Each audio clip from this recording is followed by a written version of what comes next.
நியாயாதிபதிகளின் புஸ்தகம் 5வது அதிகாரம் முதல் 5 வசனங்களை நாம் சேர்ந்து வாசிக்க போகிறோம். ஆண்டவருடைய நாமம் மகிமைப்படட்டும். சத்தமா நம்ம சேர்ந்து வாசிக்கலாமா? அந்நாளிலே தெபோராளும் அபினோகாமின் குமாரன் பாராக்கும் பாடினதாவது, கர்த்தர் இஸ்ரவேலுக்காக நீதியை சரிக்கட்டினது நிமித்தமும் ஜனங்கள் தங்களை ஒப்பு கொடுத்தது நிமித்தமும் அவரை ஸ்தோத்திரியுங்கள். ராஜாக்களே கேளுங்கள், அதிபதிகளே செவி கொடுங்கள். நான் கர்த்தரை பாடி இஸ்ரவேலின் தேவனாகிய கர்த்தரை கீர்த்தனம் பண்ணுவேன். கர்த்தாவே, நீர் சேயீரிலிருந்து புறப்பட்டு ஏதோமின் வெளியிலிருந்து நடந்து வருகையில் பூமி அதிர்ந்தது, வானம் சொரிந்தது, மேகங்களும் தண்ணீராய் பொழிந்தது. கர்த்தருக்கு முன்பாக பர்வதங்கள் கரைந்தது. இஸ்ரவேலின் தேவனாகிய கர்த்தருக்கு முன்பாக சீனாயும் கரைந்தது. கை உயர்த்தி ஒரு அல்லேலூயா சொல்வோம். நாம் வாசித்த, நாம் தியானிக்கிற இந்த வேத பகுதியிலிருந்து கர்த்தர் நம்மோடு பேச விரும்புகிற வார்த்தை, பாட வைக்கும் பரமனுக்கு ஸ்தோத்திரம். என் கூட சேர்ந்து ஒரு தடவை நல்ல வலது கையை உயர்த்தி சொல்லிருங்க, பாட வைக்கிற பரமனுக்கு ஸ்தோத்திரம். ஹல்லேலூயா. ஆண்டவருக்கு இந்த ஸ்தோத்திர பண்டிகையில முதல்ல நம்ம செலுத்த போகிற ஸ்தோத்திரம், எங்களை பாட வைக்கிறீர் உமக்கு ஸ்தோத்திரம். உலகம் நமக்கு பாடை வைத்து கொண்டிருந்த போது கர்த்தர் நம்மளை பாட வைக்கிறார். பாருங்களேன், இவன் எப்போ பாடையில் ஏறுவான், இவனை எப்போ தூக்கிட்டு போவோம், அடக்கம் பண்ணுவோம், இவன் கதை எப்போ முடியும் நினைக்கும் போது நம்ம கதையில் திருப்பு முனைகளுக்கு மேலே திருப்பு முனைகளை கொடுத்து நம்மை துதிக்கவும் ஸ்தோத்தரிக்கவும் வைக்கிற நல்ல கர்த்தர். ஹல்லேலூயா. ஆண்டவருடைய நாமம் மகிமைப்படுவதாக. வேதாகமத்தில் நிறைய காரியங்களில் ஜனங்களை கர்த்தர் பாட வைத்திருக்கிறார். நான் ஒரு 3 காரியத்தை மட்டும் சொல்லிட்டு இந்த தேவ வார்த்தைக்குள்ள வருகிறேன். ஒன்று, தெய்வம் நம்மை பாட வைக்கிறது எதனால தெரியுமா? ஸ்தோத்திரம். ஆச்சரியமாய் நடத்தி நம்மை பாட வைக்கிறார். ஆச்சரியமான நடத்துதல் தந்து நம்மை பாட வைக்கிறார். யாத்ராகமம் 15ஆம் அதிகாரம், யாத்ராகமம் 15ஆம் அதிகாரம் அதனுடைய முதல் வசனத்திலே தேவ ஜனங்கள் பாடுகிறார்கள். பாருங்க, அப்பொழுது மோசேயும் இஸ்ரவேல் புத்திரரும் கர்த்தரை புகழ்ந்து பாடின பாட்டு. எப்போ பாடினாங்களாம்? அப்பொழுது. அப்படின்னா நம்ம ஒரு கேள்வி எழுப்பணும், எப்பொழுது பாடினார்கள்? இந்த செங்கடலை இஸ்ரவேலர்கள் கடக்க போவதே இல்லை. காரணம், அவர்கள் எல்லாருக்கும் நீச்சல் தெரியாது. இந்த செங்கடலை இஸ்ரவேலர்கள் எல்லாரும் கடக்க போவதில்லை. காரணம், அவர்களிடத்தில் படகு இல்லை. இந்த கடலை கடப்பதற்கு ஏதுவான உபகரணங்கள் எதுவுமே இல்லை. இஸ்ரவேலர்களை செங்கடலின் கரையிலே நான் பிடித்துக் கொள்வேன் என்கிற நினைவோடு பார்வோனும் படையும் வந்தபோது என் தேவனாகிய கர்த்தர் ஆச்சரியமான விதத்தில் தம் ஜனத்தை நடத்தினார். யாரும் நினைத்திராத விதத்தில் கடலின் நடுவே தாம் ஆயத்தம் பண்ணி வைத்திருந்த வழியின் வழியே தம் ஜனங்களை மறு கரை வரைக்கும் அற்புதமாய் கர்த்தர் கொண்டு வந்தார். இன்னைக்கு ஆண்டவர் சொல்றார், நான் உன்னை பாட வைக்கிற கர்த்தர். ஆண்டவர் சொல்லுகிறார், உங்களுக்கு கடப்பதற்கான உபகரணங்கள் இல்லைன்னா கர்த்தரே உங்களை கடந்து போக வைக்க போகிறார் என்று அர்த்தமாகும். ஹல்லேலூயா. கர்த்தரே உங்களை ஆச்சரியமாய் நடத்துவார். ஸ்தோத்திரம். ஆச்சரியமாய் நடத்தப்பட்டதால் ஒரு பாடல். நான் கர்த்தருடைய ஊழியனாய் உங்களை வாழ்த்துகிறேன். பிள்ளைகளே, படித்து முடிப்பேன் நான் தெரியல, ஒரு புதிய கல்வி ஆண்டுக்குள்ள வந்திருக்கிறேன். நான் படிக்கிற படிப்பு ரொம்ப ஸ்ட்ரகிளா இருக்குது, ரொம்ப ஹார்டா இருக்குது. ஏற்கனவே இதுல முட்டி மோதி தோத்துறோம், நான் பெயிலாகியாக்கும் இப்ப நிக்கிறேன். எப்படி இதை கடக்க போலங்கிற கேள்வியோடு இருப்பீங்கன்னா, இந்த கடினங்களை கடந்து மறுகரையிலே உங்களை பாட வைக்கிற கர்த்தர் ஒருவர் இருக்கிறார். இந்த கல்வி ஆண்டு நீங்கள் வெற்றிகரமாய் கடக்கிற கல்வி ஆண்டாக இருப்பதாக. ஹல்லேலூயா.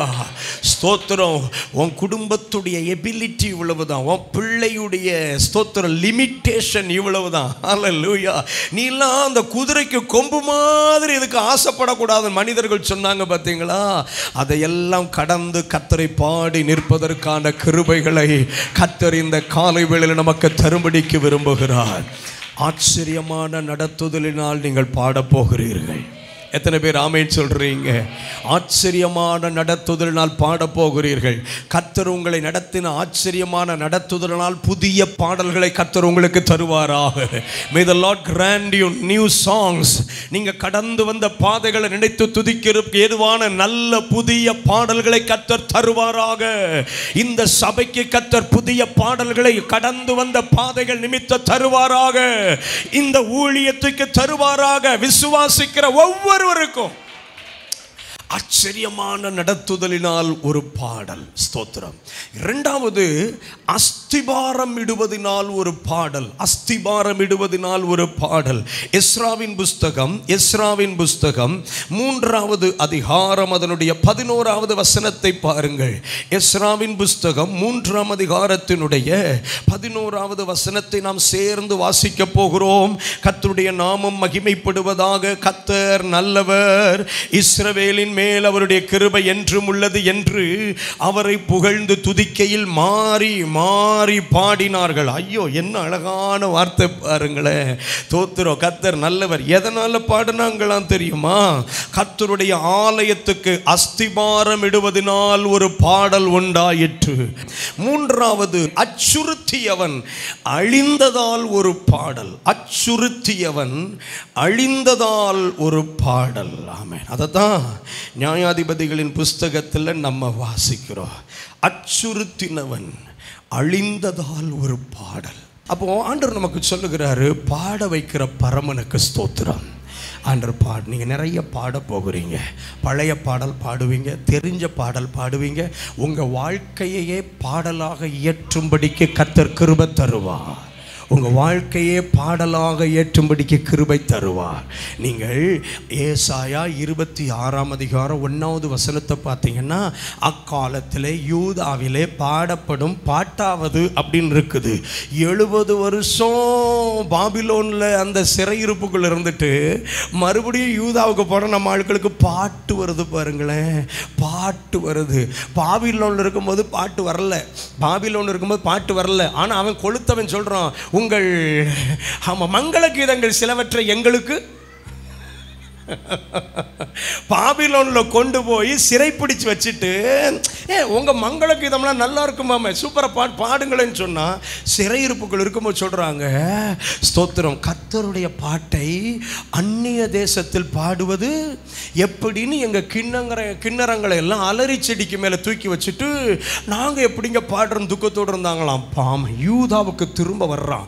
70 வருஷத்துக்கு அப்புறம் உங்களுக்கு தெரியுமா, கர்த்தர் நமக்கு தந்த கிருபைகள் எத்தனை ஆண்டுகளானாலும் உள்ள அமைதியாக இருக்கும்.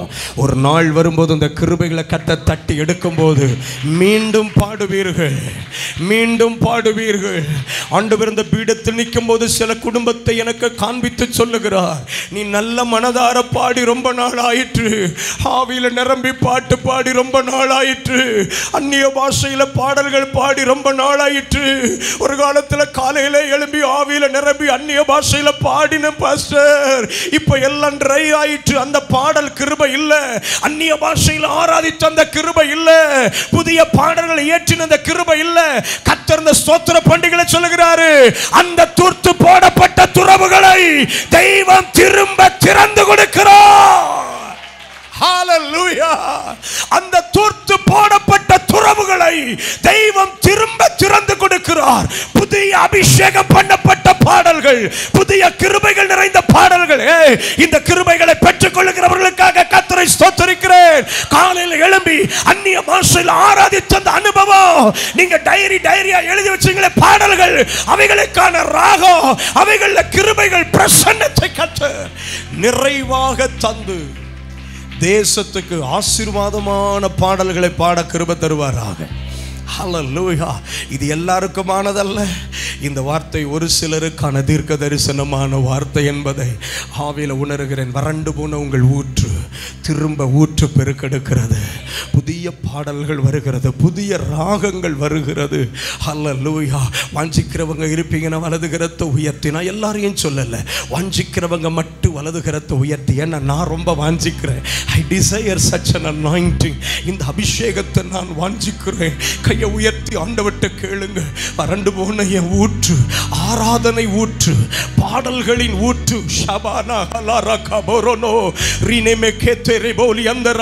அந்நிய பாஷையில பாடின பாடல்கள், புதிய மகத்துவங்களை பாடின பாடல்கள், தெய்வத்தை ரசித்து பாடின, ருசித்து பாடின பாடல்கள், அந்த காலங்கள் மீண்டும் வருவதாக, மீண்டும் வருவதாக, மீண்டும் வருவதாக. வறண்ட ஊற்றுகள் திரும்பவும் திரும்பவும் திரும்பவும் திரும்பவும் புதுப்பிக்கப்படுவதாக. தூர்த்து போடப்பட்டவை திரும்பவும் புதுப்பிக்கப்படுவதாக, புதுப்பிக்கப்படுவதாக. புதிய பாடல்கள் வருவதாக, புதிய பாடல்கள் வருவதாக. புதிய ராகங்கள் பிறப்பதாக, பிறப்பதாக. ஷெல்பா நிமஹரபோ நியந்தரபா ருஹலதரபா. 70 வருஷத்துக்கு அப்புறம் பாட வைக்கிறாருங்க. என்ன ஆண்டவர் பாருங்க. நல்ல ஒரு ஆமென் சொல்லுங்க.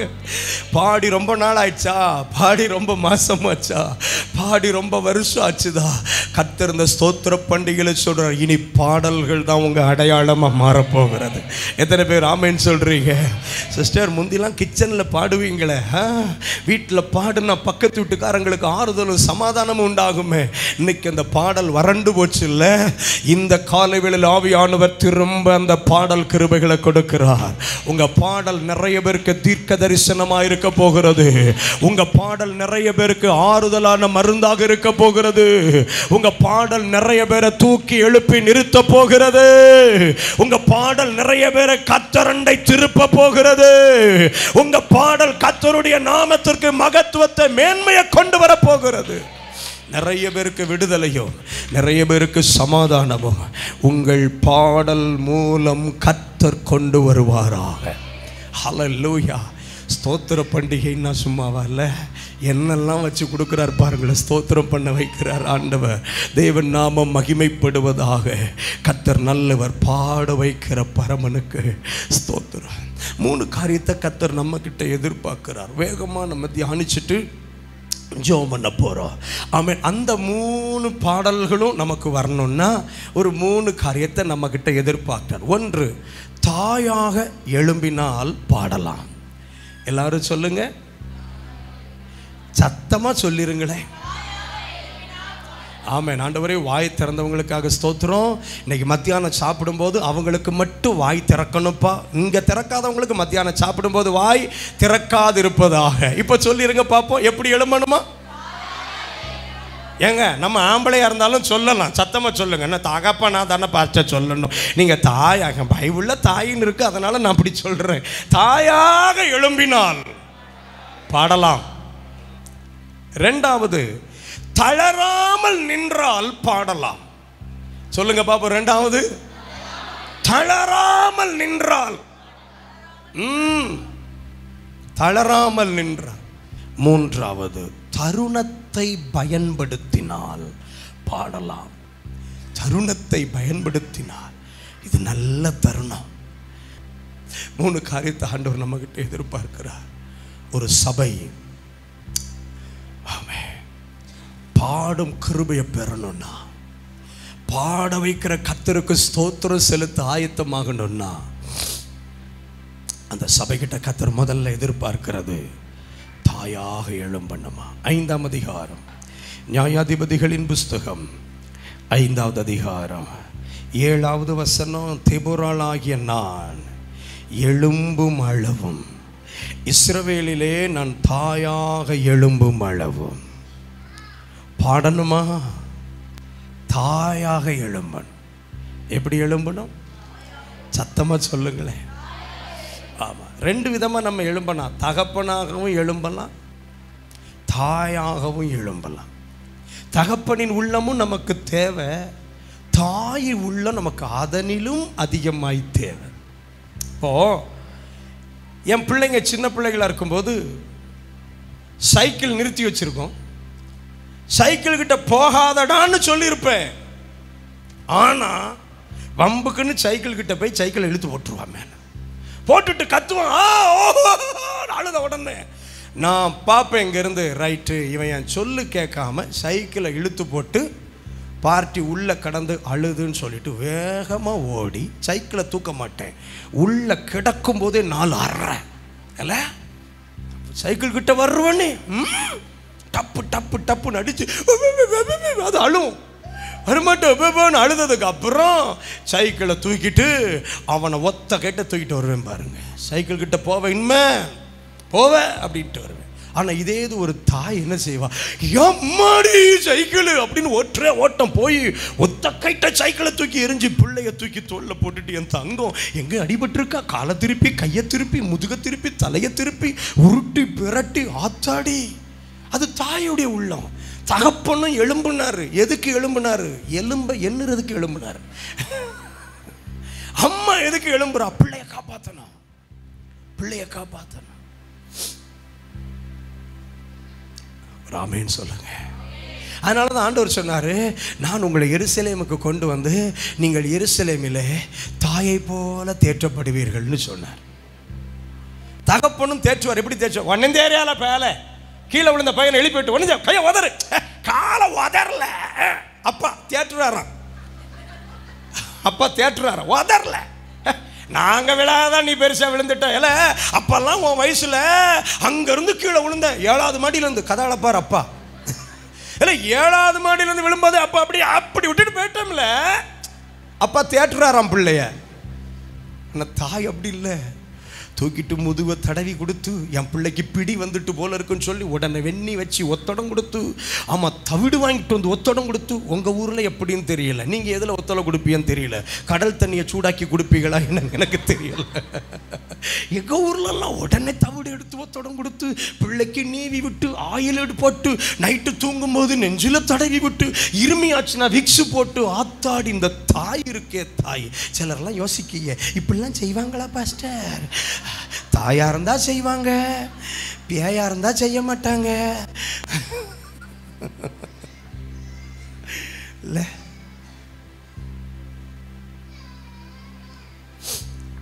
என் கிராமத்தை, என் பட்டணத்தை, என் ஜனத்தை பார்க்கும்போது தாய் உள்ளத்தோடு பார்க்கணும், தாய் உள்ளத்தோடு பார்க்கணும். பாருங்க, தெபொராள் வாயிலிருந்து வர்ற வார்த்தையை பாருங்களேன். கிராமங்களை குறித்து அவளுடைய பார்வை, கிராமம் பாழாக இருந்தது, கிராமம் பாழாக இருந்தது. 8ஆம் வசனத்தில் சொல்றான், நூதன தேவர்களை தெரிந்து கொண்டாங்க.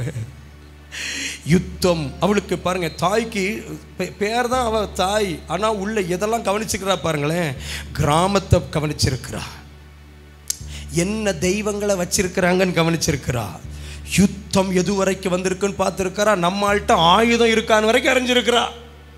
அந்த 40,000 பேருக்குள்ளே கேடகமும் ஈட்டியும் காணப்பட்டது உண்டோ? பேர் தான் பெம்பளை, ஆனால் எல்லாத்தையும் அறிஞ்சு வச்சிருக்குது பாருங்களேன். இது பிரதர் சாதாரணமாக நினச்சிறாங்க, சகோதரிய பயங்கரமான வித்வான்களாக்கும். எல்லாம் தெரியும், எல்லாம் தெரியும். தோத்துறோம். நம்ம வாய் பேசிடுறோம், அவங்க வாய்க்குள்ளே பேசிடுறாங்க. அவ்வளோதான் விஷயம்.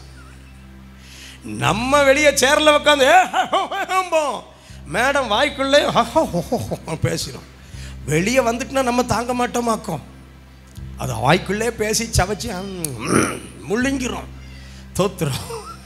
தெரியாதுன்னு மட்டும் நினச்சிடக்கூடாது, தெரியும்.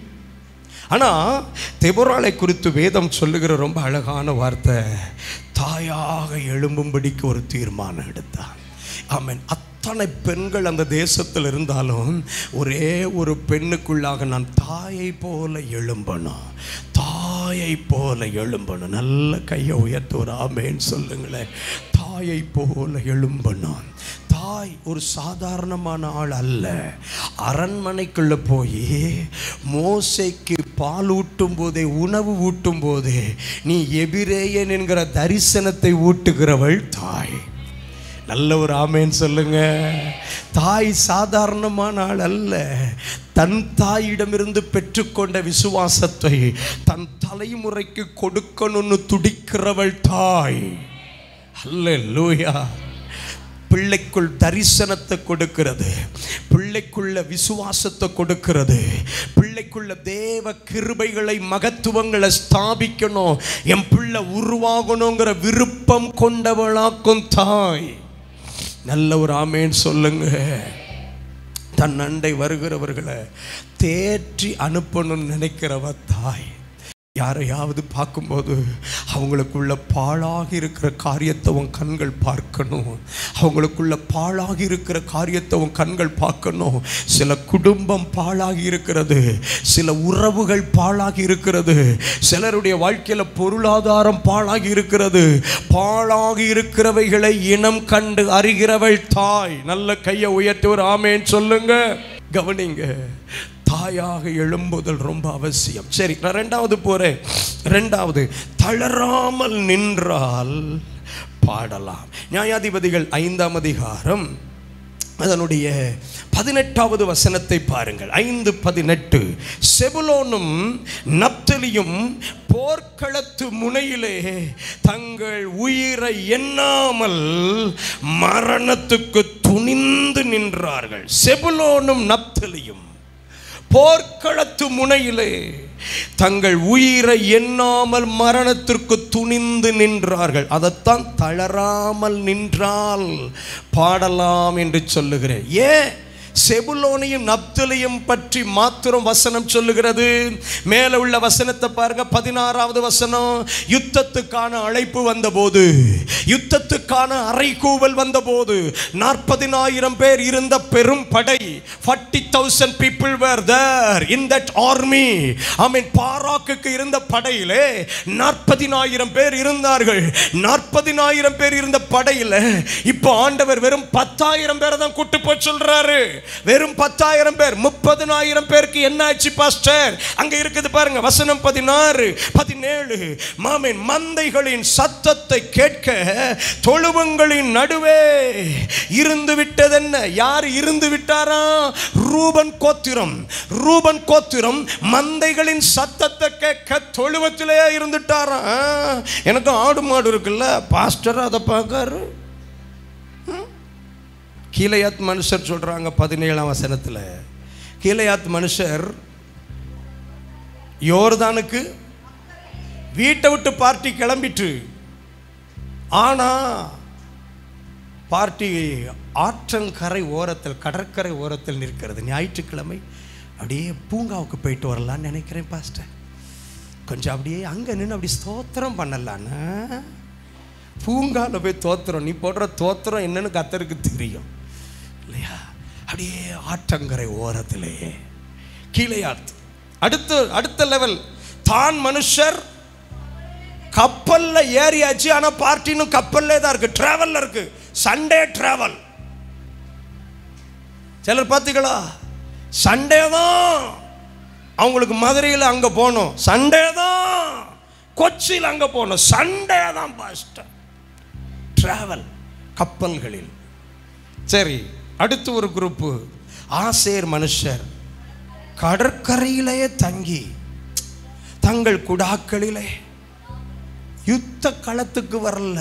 ரூபன் வரல, கீலேயாத் வரல, ஆசேர் வரல, தான் வரல. 2 கோத்திரம் மட்டும் அந்த யுத்த களத்தில் போய் தளராம நிற்குது. வசனம் சொல்லுது பாருங்க, தங்கள் உயிரை எண்ணாமல் மரணத்துக்கு துணிந்து நின்றார்கள். தளராமல். தளராமல். சிஸ்டர், பிரதர் இன்னைக்கு வரமாட்டேன்னு, நீங்க வரலன்னு நானும் போகல அப்படின்னு சட்டு புட்டுன்னு சேலையை கழட்டிட்டு நைட்டியை உடுத்திட்டு வீட்டில் உட்காந்து மீன் பொரிச்சிட்டு இருந்துடக்கூடாது. ஆமா, அவர் வரட்டா என்ன? இந்த யுத்தத்தில் ஜெயம் எடுக்கிறதுக்கு நான் இன்னைக்கு ஆராதனைக்கு போயே ஆகணும். இங்க நீங்க வாங்க, அங்க அவரை கர்த்தர் இருக்க விட மாட்டாரு, இருக்க விட மாட்டாரு. இறங்க ஓடுன்னு பாருங்க. பாதி ஆராதனையில் ஆமேன்னு சத்தம் வரும். ஆஹா, பார்ட்டி வந்துட்டு. பிள்ளை வரமாட்டேன்பா. சொல்லிட்டு வாங்க. சர்ச்சில் போய் உனக்கு தான் ஜெபம் பண்ணிட்டு இருப்பேன், ஆவியானவர் தூக்கி கொண்டு வருவார்ல, சொல்லிட்டு வாங்க. பின்னாடி வருவான். பிள்ளை படிக்கிறான் பாஸ்டர், நான் டீ போட்டு கொடுக்கணும்னா சாத்தான் நம்மளை டீ ஆத்திடுவான், குடும்பத்தை ஆத்திடுவான், ஜூஸ் அடிச்சிருவான் நம்ம குடும்பத்தை. ஆமா, ரூபன் வராட்டா என்ன, தான் வராட்டா என்ன, கீலேயாத் வராட்டா என்ன, ஆசேர் வராட்டா என்ன, இன்னைக்கு பகல் நப்தலிக்குள்ளும் செபுலோனுக்குள்ளும் இருந்த அந்த வைராக்கியம் நமக்குள்ள வரட்டும். ஹல்லேலூயா. தளராமல் நின்றால் பாடலாம். மூன்றாவது கடைசியா சொல்லிட்டு நான் முடிக்க போகிறேன். தருணத்தை பயன்படுத்தினார். தருணத்தை பயன்படுத்தினார். 24வது வசனத்திலிருந்து பாருங்க. நியாயாதிபதிகள் 5ஆம் அதிகாரம் 24வது வசனம். ஸ்திரீகளுக்குள்ளே கேனியனான ஏபேரின் மனைவியாகிய யாகேல் ஆசீர்வதிக்கப்பட்டவள். கூடாரத்தில் வாசமாயிருக்கிற ஸ்திரீகளுக்குள்ளே அவள் ஆசீர்வதிக்கப்பட்டவளே. ஏன்னா 20 வருஷமா இஸ்ரவேலை துன்பப்படுத்தின சிசேரா இந்த யாகேலுடைய கூடாரத்துக்குள்ள வந்தாக்கிலும் உள்ள உட்கார்ந்து இருக்கிறோம். அங்க பாரு, யாரு வந்தா நான் இல்லைன்னு சொல்லிரு. ஏன்னா இந்த யாகேல் அவளுடைய கணவர் ஏபேர் இவங்களுக்கும் அந்த கானானிய ராஜாவாகிய யாபீனுக்கும் ஒரு உடன்படிக்கை இருந்துச்சு. சிசேரா யுத்தத்தில் அடிபட்டு சாக வேண்டியவன் இந்த ஏபேருடைய வீட்டுக்கு வந்து பிழைச்சுக்கலான்னு உள்ள வந்து ஒளிச்சுக்கிட்டா, இவனுக்கு அவன் தண்ணீரை கேட்டா இவன் என்ன கொடுத்தாலாம்? ராஜாக்களின் கிண்ணத்தில் போய் பாலை கொடுத்து வெண்ணெயை கொண்டு வந்து கொடுத்தாள். ராஜாக்களின் கிண்ணிலாம் இருந்திருக்குன்னா அப்போ இவங்க வந்து ஒரு பெரிய ராஜரீக ஐக்கியத்தில் இருந்திருக்கிறாங்க. ராஜா வந்து போகிற அளவுக்கு இவங்க வீடு இருந்திருக்குது. அதனால தான் பார்ட்டி இங்கே செஞ்சிருக்கு, இங்கே வந்தால் நம்ம பிழைச்சிக்கலாம் அப்படின்னு வந்திருக்குதுங்க. ஆனால் நடந்தது என்ன தெரியுமா?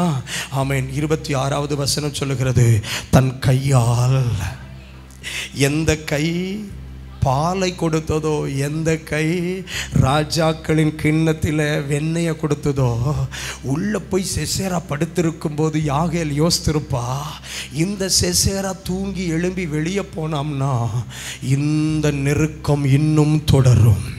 20 வருடம் இஸ்ரவேல் ஜனங்கள் அனுபவிக்கிற பாடுகளை இன்னும் அனுபவிப்பார்கள். நல்ல கவனிங்க. நம்ம கையில் கிடைக்கிற எந்த ஆவிகளையும் விடக்கூடாது. கையில் கிடைக்கிற எந்த பொல்லாத வல்லமைகளையும் விடக்கூடாது. நாங்கள் இருக்கிறது ஒரு கிராம பகுதி. பாம்புகள் நிறைய வரும்.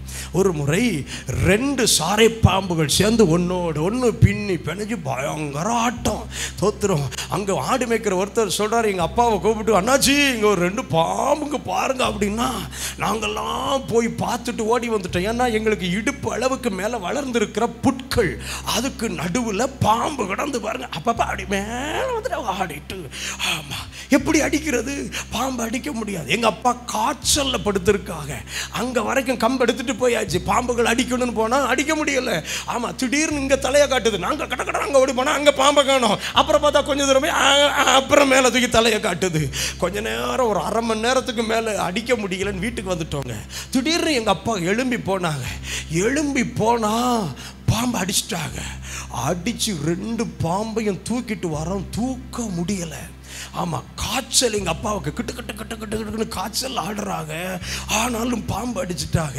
அப்போ நான் கேட்டேன், எப்படிப்பா காய்ச்சலோடு அடிச்சிங்க? அப்போ எங்கள் அப்பா சொன்னாங்க, எல்லாம் இதை அடிக்க முடியலன்னு வீட்டில் போய் படுத்து இருக்கும்போது யோசித்து பார்த்தேன், இந்த 2 பாம்பும் ஒன்று சேர்ந்து முட்டை போடும். முட்டையிட்டு அது அவ்வளோ என்ன செஞ்சிடும்? குட்டி பாம்புகள்லாம் வரும். குட்டி பாம்புகள் வந்து அது பெரிய பண்ணையாகும். அது பெருகுனா என் பிள்ளைகளுக்கு கஷ்டமாக இருக்கும்ல, அது இன்னும் பெருகுங்கிறத படுத்திருந்து யோசித்து பார்த்தேன். இதை ஒன்று சேரும்போதே ஓச்சிரணும்னு எழும்பி போனேன். ஏசப்பா கிருபையால் அடிச்சேன்னாங்க. பாருங்களேன், சாத்தான் நம்ம கையில் கிடைக்கும் போதே அடிக்கணும். விட்டுட்டா பெருகுவான். பலருடைய குடும்பத்தில் எதிர்ப்புகள் பெருக காரணம் என்ன? போராட்டம் பெருக காரணம் என்ன?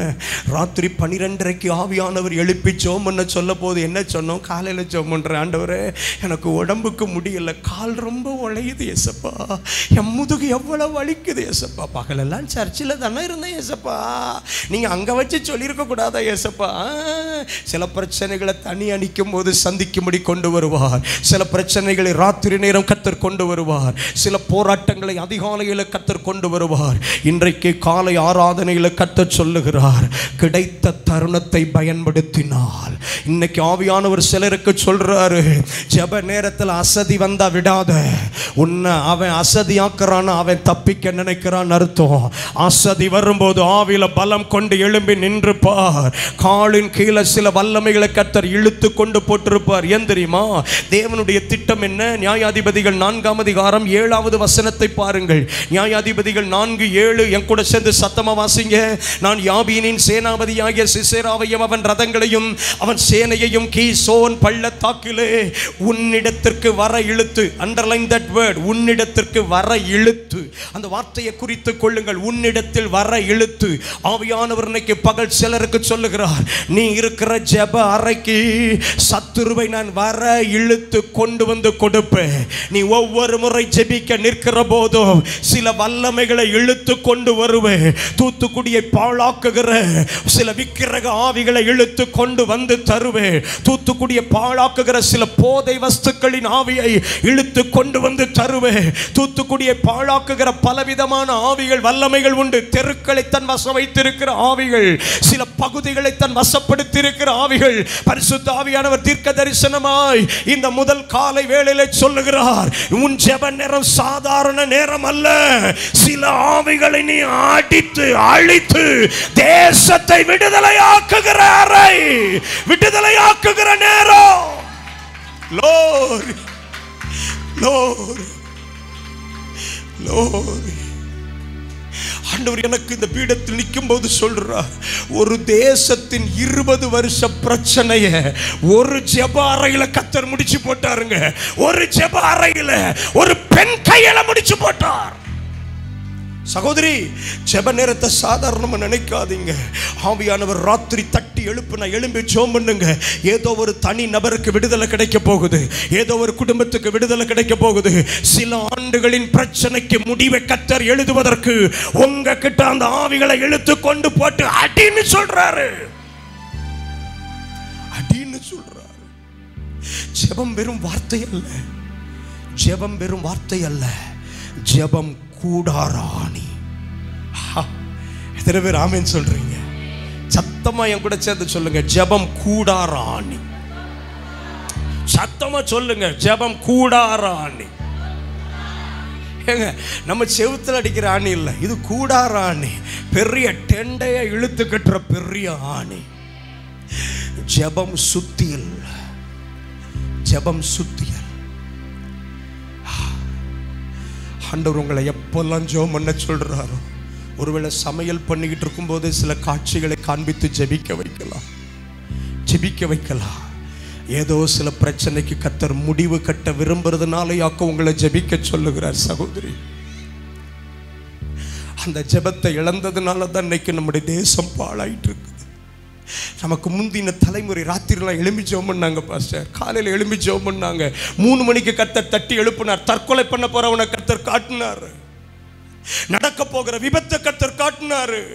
சிலருக்கு வரப்போகிற மரணத்தை கர்த்தர் காண்பித்தார். சின்ன பையனா இருக்கும் நிறைய தடவை கேட்டிருக்கேன். 3 சவப்பட்டியை ஏசப்பா காட்டினாரு. ஜெபம் பண்ணினேன். அதில் 2 மறைஞ்சு போச்சு, 1 மறையவே இல்லை. சொல்லி கொஞ்ச நாளில் கேள்விப்படுவாங்க பாருங்க, ஆக்சிடென்ட்ல 3 பேர் போனாங்களா, அதில் ஒருத்தன் செத்துட்டான 2 பேர் பிழைச்சிட்டான்னு வாங்க. அதே சர்ச்சில் சாட்சி வரும். கர்த்தர் சொப்பனங்கள் மூலம் நம்ம கிட்ட அந்த ஆவிகளை இழுத்து கொண்டு வந்து அடித்து ஜெயித்து விடுன்னு சொல்லுவார்.